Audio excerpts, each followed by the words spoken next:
The wind dragged its fingers across the dying grass, lifting dust into slow, mournful spirals. Late light bled through the gray clouds, thin and weak, as if the sun no longer cared to try. The land was wide and unforgiving, nothing but brittle prairie, scattered yucca, and the skeletons of trees that hadn't seen rain in years. A barbed fence stretched across the horizon like a scar too deep to heal. And near its edge, crouched low behind an old weather-beaten shed, a woman pressed her back to the warped boards, holding her breath. Her name was not known to the wind, but her shape, slim, sharp at the bones, was etched in the dust like something chased too long. One arm was hooked protectively around the smallest child, who whimpered once and was hushed by the desperate press of her hand. The other two children, no older than 9 or 10, huddled beside her, their eyes wide, unblinking. They had not eaten that day, maybe not the one before. Their mouths were dry, lips cracked. The kind of silence they held was not the quiet of obedience, but of knowing. They knew what it meant to run, to hide, to pray, not to be found.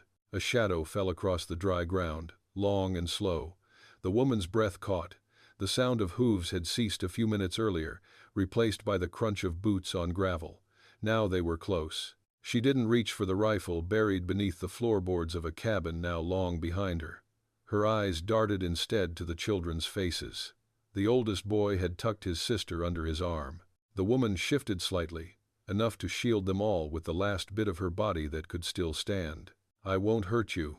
The voice came from the other side of the shed, calm, quiet, not casual, but deliberate, like someone stepping carefully around broken glass. She didn't answer. Her throat was locked too tight for speech. "I seen you from the ridge," the voice went on. "You ain't got food, ain't no pack mule, and them kids look done in." Still, she said nothing. "I ain't law, I ain't bounty, just a man with a horse and some beans in my saddlebag." That last part nearly broke her. The wind blew harder, scraping sand against the shed's flaking paint. She looked down at the boy beside her. He was pale, his eyes unfocused, too long without water. She could hear his breath now, shallow, wheezing. Her youngest shifted in her lap, clung tighter. "You got a name?" the voice asked, softer now. "You got anything to call you by?" She shut her eyes tight. The air smelled of iron and dust. Her fingers flexed once, as though they remembered holding someone's hand, long ago. "I won't come close," the man said. "I'll set what I have here and back off. You don't want it, you can leave it for the birds." There was a pause. Then, the sound of fabric rustling, a soft thump on the dirt. "Beans, dried meat, canteen, half full. You don't trust it, don't use it, but I'll be moving on." His footsteps retreated. A few yards, maybe more. The woman waited longer than she needed to until the light dimmed further and the wind grew still. Then, slowly, stiffly, she shifted forward. Her knees were shaking, her spine sore from holding them all together. The boy whimpered when she moved, but she soothed him with a soft murmur. She peeked around the shed. No one. Just the bundled cloth on the ground, tied neat, a battered canteen beside it. She crawled out on her hands and knees, reached the bundle, snatched it, and scrambled back like a spooked animal. Her hands worked quickly. The canteen was warm from the sun, but the water inside was clean. She gave the first sip to the boy, then to the little one, then the girl. Only after that did she drink, 2 swallows that cut down her throat like something holy.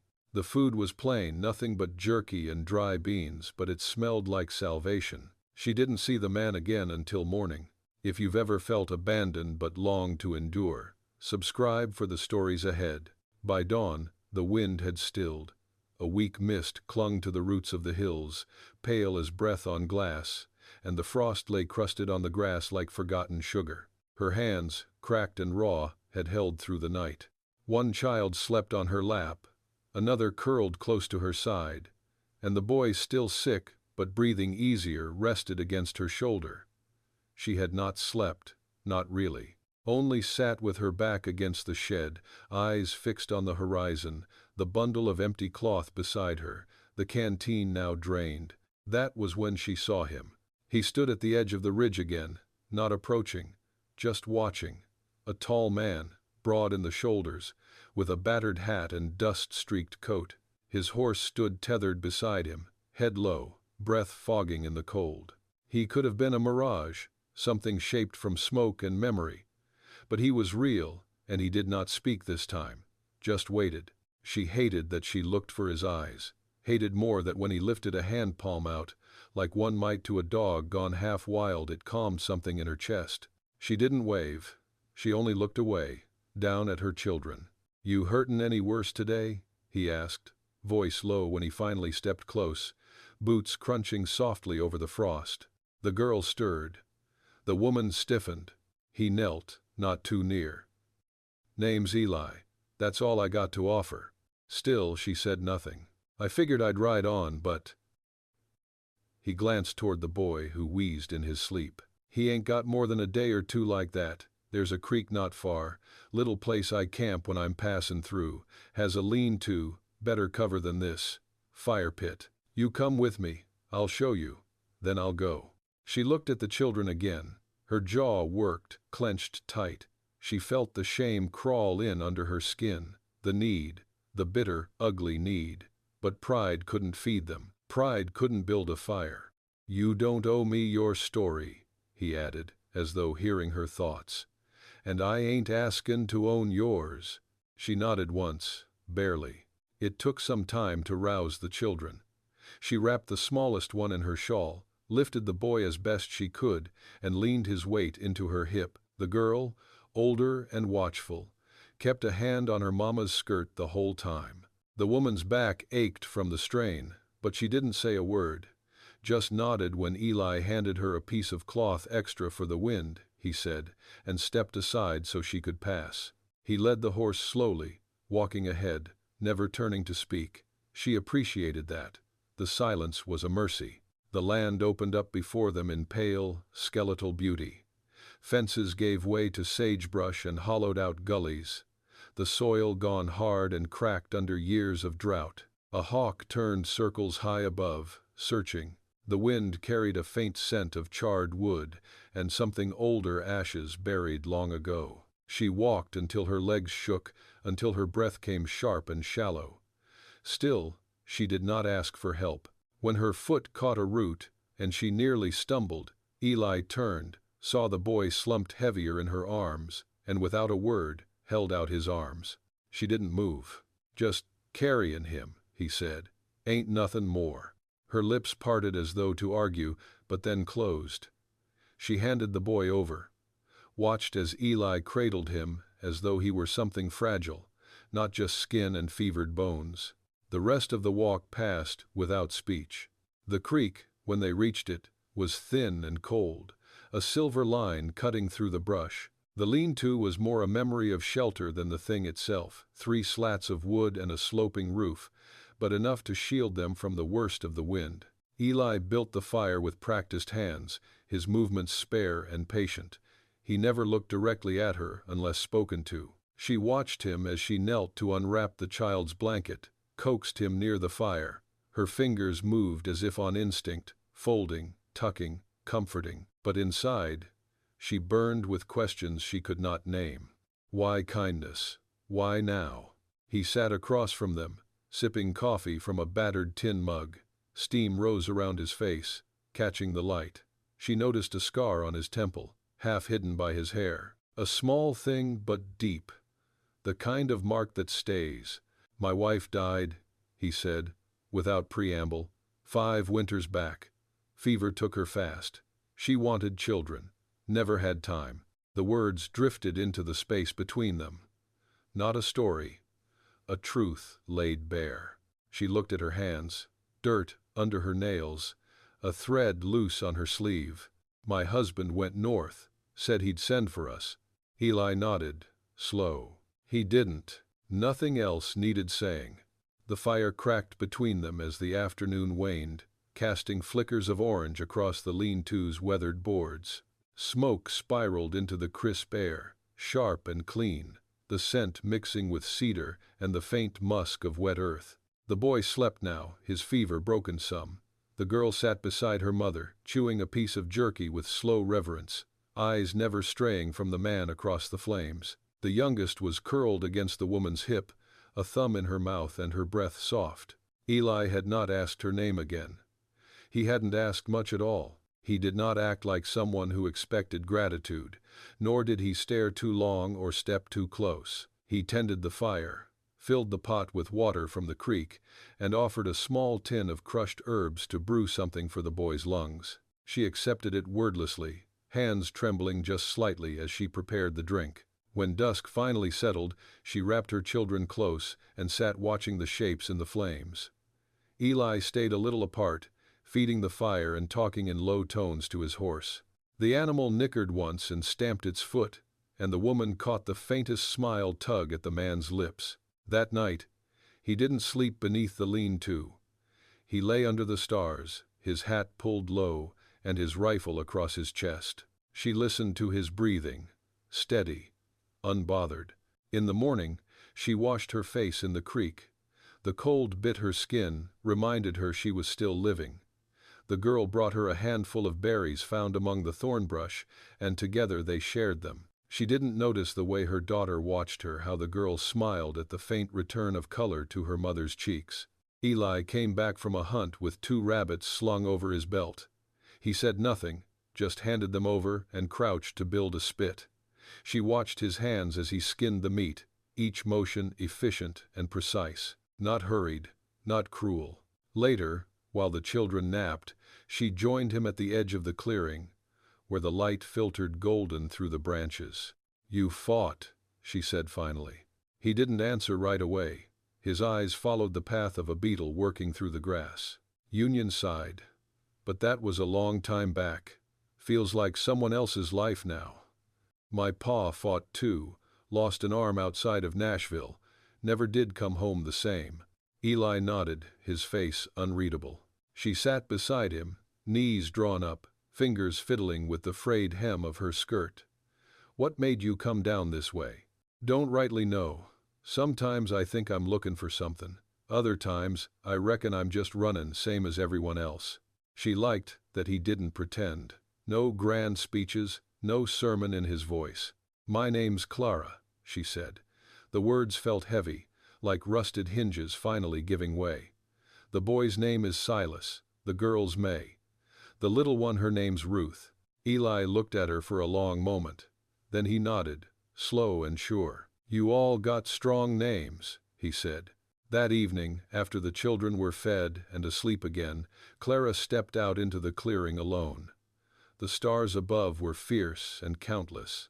A coyote called from the distance, lonely, sharp. The prairie stretched dark and endless around her. She didn't hear Eli until he spoke. "Hard thing, startin' over, when you already gave everything once." She turned. He stood a few paces behind, arms crossed, the firelight brushing his jaw. "I ain't lookin' to be saved," she said. "I ain't lookin' to save you."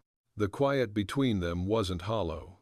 It was full of grief, of stories they hadn't told, of something neither of them could name yet. "I only mean to help where I can," he said, "if you'll have it." She looked back toward the lean-to where her children slept. Then at the man who'd left food for strangers, who'd carried her son without question, who'd asked for nothing in return. Clara nodded. A single nod. That night, for the first time in many, she slept without her boots on. The days stretched long and lean like the land itself. Time inched forward in the rhythm of small, hard tasks, mending seams, tending fire, boiling creek water to clean the boy's chest. Clara rose each morning before the sun reached the ridge, gathering brush for kindling, her breath pluming into the blue cold. Her hands grew calloused again, not from survival, but from care. The difference was subtle, but she felt it. Eli never hovered. He worked the edges of her world, quiet, useful, present. Some mornings, she would find a snare set near the creek and a rabbit already waiting. Other times, he left firewood stacked by the lean-to, neat as bones. They spoke little at first, but the silences became companionable. When he spoke, it was slow and measured, like someone who had learned that words carried weight and ought not be wasted. One morning, Clara stepped into the open clearing with a pile of washed clothes in her arms and saw him working with a small hammer and rusted nails. He was building a crude bench beside the fire pit. Nothing fancy, just wood scavenged from the old fencing. She paused, watching. "You build that for show?" she asked. He looked up, brushing dust from his sleeve. "Built it so you could sit while you stir the stew. Figured you'd earned it." She bit her lip, suppressing a smile that threatened without permission. "It's crooked. I ain't a carpenter." "No," she said, "you ain't." But that night she sat on the bench while supper cooked, and her back ached less for it. Silas began to walk again by the 6th day, still pale, but stronger. May helped with the fire, learning how to strike a spark without burning her fingers. Ruth laughed now, chasing butterflies between clumps of rabbit brush. The sounds of their life shifted from fear to something slower, something like becoming. One afternoon, Clara followed the path upstream where the creek forked. She stood there a long time, watching the sunlight dapple through the trees, remembering a life before all the running, before the betrayals. Her chest tightened. She had not allowed herself to miss her old life until then, not because it was good, but because it had been hers, and she had lost even that. Behind her, boots crunched. She did not turn. "Place like this," Eli said, "has a way of holding on to pain if you let it." "I don't mean to let it." He stepped beside her, arms crossed. "You think of going back?" "Back where?" He gave a quiet nod. That was answer enough. "I don't know what forward looks like," she admitted. Eli took a long breath. "My pa had a homestead out near Broken Ridge. When the war ended, I tried to keep it, but the land dried up, and I lost my way for a while." He paused. "I've been riding for near 10 years now, never stayed nowhere longer than a season, not until this." Clara glanced sideways. "Why now?" Eli looked down at the dirt beneath his boots. "'Cause sometimes the right kind of broken fits together better than the wrong kind of whole."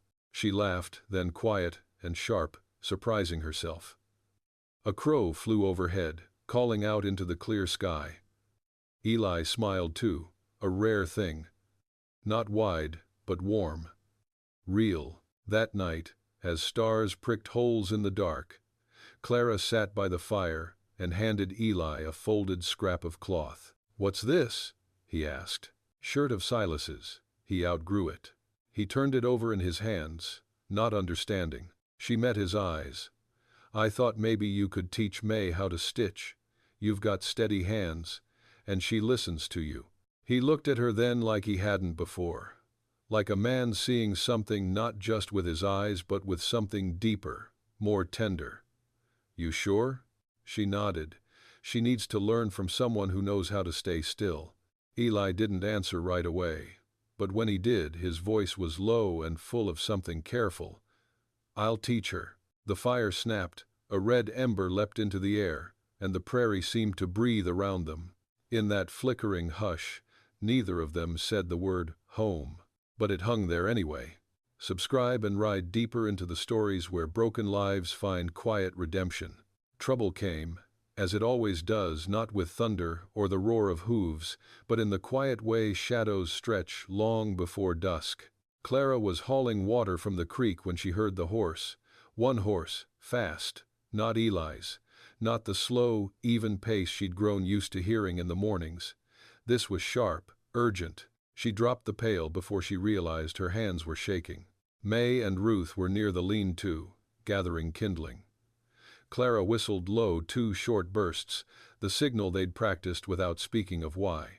The girls froze. Then, like deer, scattered into the brush, crouching low. Silas had been resting, but he'd grown clever since his fever broke.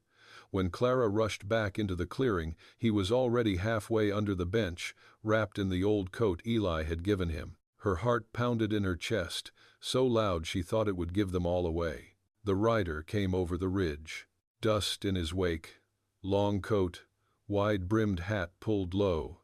His horse, black and restless, stomped and tossed its head as the man slowed to a halt near the fire pit. He didn't dismount, just sat tall in the saddle and looked down at her. "Well, now," he drawled, "ain't this a surprise?" Clara's mouth went dry. She knew that voice. Luke Halprin, her husband's brother. Slick as blood on a blade. He hadn't changed, same crooked grin, same eyes like dry wells. He looked around the camp like it belonged to him. "I heard tell you ran," he said, dismounting slowly, the way a man does when he knows he won't be stopped. "Left James waitin', left the farm, took his kids." She stood her ground. "James left us, never sent word, never came back." Luke clicked his tongue. "That don't give you the right to vanish. Folks think you're dead. You shamed the family name, Clara. James has a new woman now. They're tryin' for a boy." A cold nausea rolled through her belly. "Go," she said. "You got no right here." He laughed, soft and condescending. "No right? You're livin' off someone else's firewood, I reckon. Some other fool takin' care of you. How long before you burn him too?" Her hands clenched into fists. Luke stepped closer. "I got a message from James. Says if I find you I should bring the young'uns, especially the girl. Says she's got his mother's eyes. You touch them, You'll what?" he snapped, all humor gone. "You ain't got a man to speak for you. Just a shed, a fire, and 3 mouths you can't feed." Behind her, the brush rustled.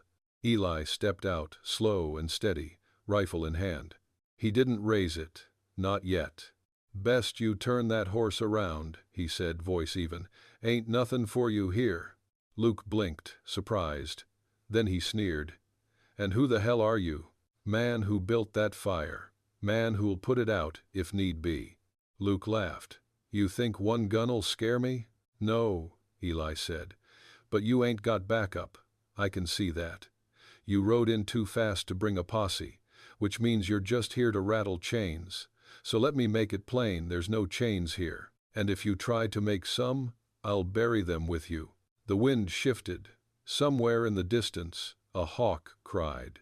Luke studied him, then glanced at Clara. She hadn't moved, her chin high, jaw locked. Something passed over Luke's face. Not fear, exactly, but calculation. He didn't like the odds, not with a man like Eli, who looked carved from the same stone as this land. Not with a woman who didn't flinch when threatened. He spat on the dirt. "Ain't worth my time." Then he swung up onto his horse and turned. But before he rode out, he looked back once. "Don't think he'll stay," he said to Clara. "Men like him never do.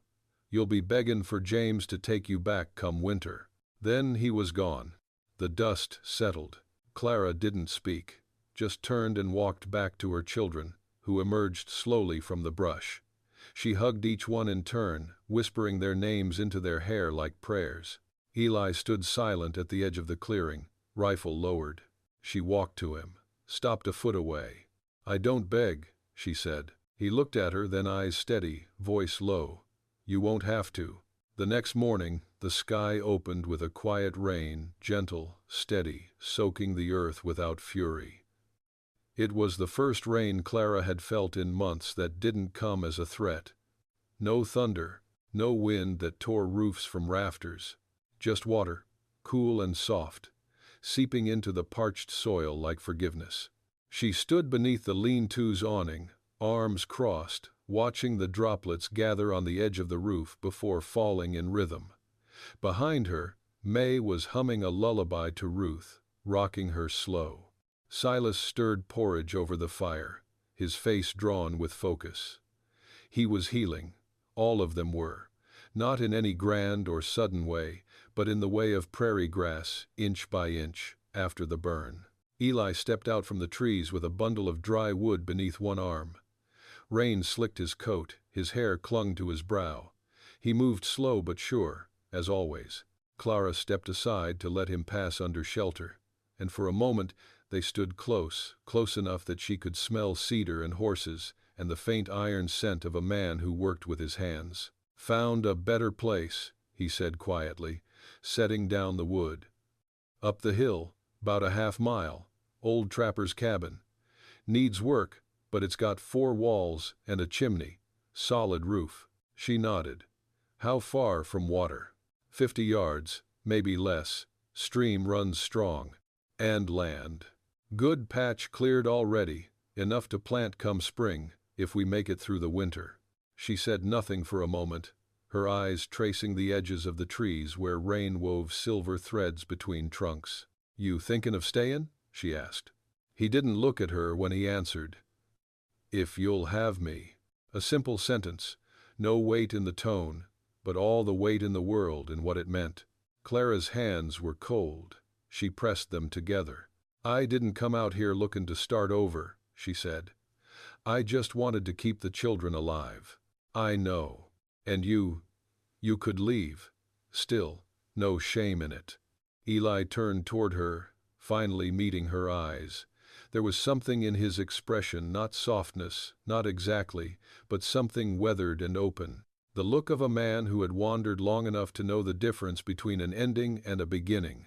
"I ain't got a town waitin' for me, no kin to answer to. The way I see it, there's nothing worth riding back to.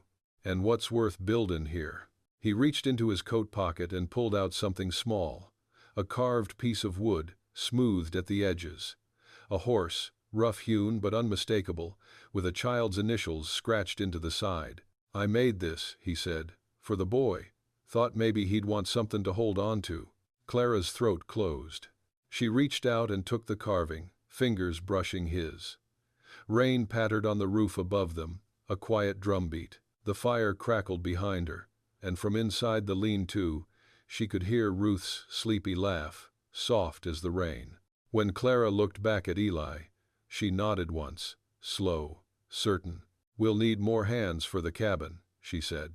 "I'll fetch tools from the old post road," he answered. "Be gone a day or 2. "You come back," she said. "You don't leave us here waitin'." "I won't," he said. "Not this time." And she believed him. She watched him saddle the horse, pack dried meat and a folded map into his bag. Watched the way he checked the cinch twice, careful and precise, the way someone does when they've lost too much to be careless again. As he mounted, he tipped his hat toward her. "Keep the fire warm." She offered a faint smile. "You'll know where to find it." Then he turned toward the trail, and the horse carried him slowly into the trees. Clara stood in the rain, the carved horse in her hand. When she looked down at it, at the simple lines, the worn edges, the child's initials etched into the belly, she felt something stir in her chest. Not peace, not yet. But the first shape of it, the beginning of a place not just to hide, but to stay. Eli returned on the 3rd morning, just as the mist began to lift from the ground. His horse was lathered, dust coating his coat and shoulders, but his eyes were clear. Clara saw him from the edge of the field, where she'd been pulling stubborn roots from a patch of earth she meant to plant come spring. She didn't wave, didn't run, she just stood there, hands on her hips, the wind pulling strands of hair loose from her braid. He dismounted slow, like a man with time, and led the horse by the reins. Clara noticed the canvas sack strapped to the saddle, the iron tools clinking softly with every step. A spade, a handsaw, a new axe, a coiled rope, a tin of nails, things that meant building, things that meant staying. "You didn't get robbed," she said. "No," he replied. "Didn't even see another soul." "You look like hell." He grinned. "Feels like hell." She walked to meet him, took the reins from his hand and held them while he loosened the saddle. There was a quiet between them, not the kind that weighed down the air, but the kind that made space for something unspoken. Trust, maybe, or the slow unwinding of fear. They spent that day hauling wood. The trapper's cabin was sturdier than she'd expected. The roof had lost 2 shingles, the hearth was half clogged with old ash, but the bones were good. The floor still held. The door swung true on its hinge. She and Eli worked side by side, clearing brush, stacking stone, sealing the cracks between the logs with wet clay and moss. May helped carry buckets. Silas dug with the spade, coughing still but stronger by the hour. Ruth toddled between them all, dragging a stick through the mud like a plow. By nightfall, smoke curled from the chimney. Real smoke. From a real fire. The children slept on thick bedrolls Eli had bartered for. The roof kept the rain off. The wind sighed through the trees like something content at last. Clara sat in the doorway, watching the sky bleed into stars. Eli brought her a cup of coffee, strong and bitter, the way she liked it. He sat beside her without speaking, both of them quiet for a long time. "I keep waiting for it to fall apart," she said finally. "For someone to come tell me I'm not allowed to have this, that it ain't mine to keep." "It's yours," he said. "You built it." "Not alone." "No," he agreed. "But you didn't run. That counts more." She looked down at her hands, blistered and healing. "I was a preacher's daughter once. Thought I knew what faith meant. Turns out, I didn't understand it at all. Faith ain't prayers. It's putting seeds in the ground, even when you know the frost might come." Eli nodded slowly, turning her words over. "And love?" Clara breathed in deep. The night smelled of earth and smoke and something just barely blooming. "Love," she said, "is staying to see what grows." He didn't reach for her hand, and she didn't offer it. But something passed between them anyway, as clear and rooted as the stones they'd set in the foundation. The next morning, they began laying plans, not dreams plans, measurable, solid, fences to build. A small coop for chickens come spring, a patch of land for beans and corn. Silas wanted to learn to ride. May wanted a journal to write her letters in. Ruth pointed at every flower as if naming it gave it breath. Clara began sewing again, mending what could be saved, stitching new shirts from old flour sacks. She sang while she worked sometimes, not loud, just under her breath. Songs her mother used to hum while shelling peas. Songs that spoke of hard land and stubborn women. One evening, Eli returned from the creek with a stone in his hand, polished, red-veined, worn smooth by water. "For the hearth," he said simply, placing it on the mantel they'd built together. "Something to mark where it began." Clara nodded. She reached into the pouch at her hip and brought out the little wooden horse worn now from small hands, but whole. She set it beside the stone, a symbol of where they'd come from and where they were going. Winter came slow but steady, slipping in on frosted mornings and firelit evenings. The days shortened. The wind turned sharp. Yet inside the cabin, warmth grew not just from the hearth, but from the daily rituals that stitched a life together. Clara rose before the children most mornings, stoking the coals to flame, the floor cold beneath her feet. Eli had sealed the windows with pitch and scrap cloth. No more drafts, no more icy breath against Ruth's cheeks in the night. The cabin held heat now, and with it, a kind of quiet safety. The children learned the rhythm of work. Silas, leaner but strong again, took pride in tending the fire and carrying wood. May could bake flatbread now without burning the edges. Ruth still clung to her mother's skirt, but her laugh filled the rooms like birdsong. There were hard days. Yes, sickness threatened once, and a coyote came too close to the chicken coop, but the family, for that's what they were now, endured each test with grit and grace. Clara learned to let go, piece by piece, of the past. It didn't vanish. It waited still in the quiet hours, in the crack of a branch outside, or a knock remembered too well. But it lost its grip. Where once it defined her, now it only shadowed her. One evening, after supper, she sat on the edge of the bed, watching Eli as he sanded the edge of a wooden cradle he was building by lantern light. "That for someone else's child?" she teased gently. He glanced up, smiling. "Don't reckon it is." Clara tilted her head, watching him. "You don't have to stay, Eli. You've done more than I ever could have asked." He set the cradle plank aside. "I know. And yet, you're still here." "I am." She hesitated, heart quickening. "Why?" He looked at her a long moment, then stood and crossed the room slow. He knelt down before her, not touching, just close enough that she could feel the warmth of him.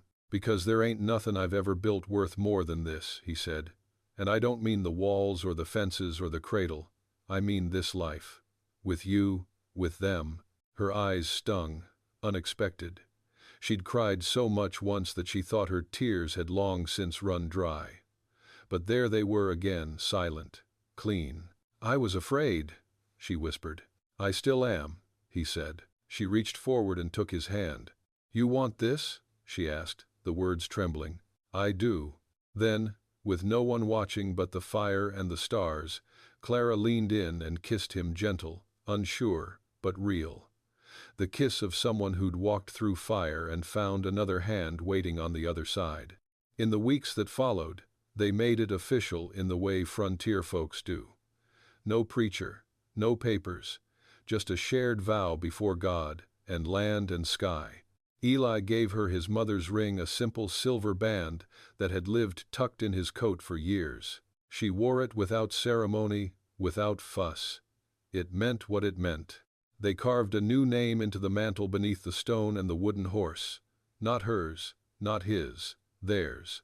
And when spring began to nudge through the frost, Clara planted beans beside the cabin with Ruth on her hip, while May read aloud from a tattered book, and Silas led a skittish colt Eli had found near the canyon. The colt had a twisted ear but a fierce heart, and Clara couldn't help but see the poetry in that.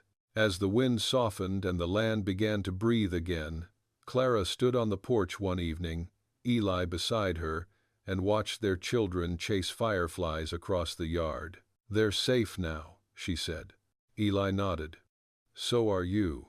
She reached for his hand, held it, and for the first time in years, she didn't feel like someone running from the past. She felt like someone walking toward the future.